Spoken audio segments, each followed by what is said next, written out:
Pelaku pengeroyokan dan pembunuhan yang terjadi di Kabupaten Oki pada Oktober 2019 lalu akhirnya meregang nyawa setelah melakukan kontak senjata dengan jajaran Subdit 3 Jatandras Ditreskrimum Polda Sumsel. Kompol Suryadi selaku Kasubdit 3 Jatandras Ditreskrimum Polda Sumsel mengatakan, selain tersangka merupakan pelaku kejahatan, tersangka juga merupakan bandar narkoba jenis sabu. Saat kejadian, pelaku menembak salah seorang warga lantaran berselisih paham. Setelah kejadian, tersangka ditangkap di kawasan SP Padang.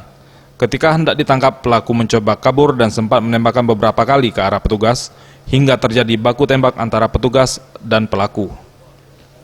Barulah ketika pelaku hendak kabur ke arah Sungai Baru dengan sigap petugas mengambil tindakan tegas dan terukur. Tersangka sempat dibawa ke Rumah Sakit Bayangkara, namun nyawanya tak dapat tertolong. Dari tangan tersangka diamankan pula barang bukti 3 bong sabu, 15 paket sabu yang siap edar, timbangan dan korek api. Kemudian di lapangan kita memberikan tindakan peringatan, kemudian melumpuhkan tersangka dan kita bawa ke rumah sakit untuk dilakukan perawatan kurang lebih 45 menit. TSK akhirnya menghembuskan nafas terakhir.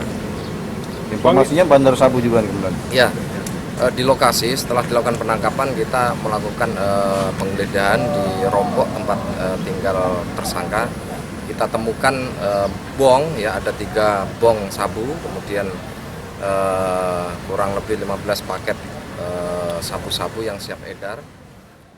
Tim Liputan Sriwijaya TV.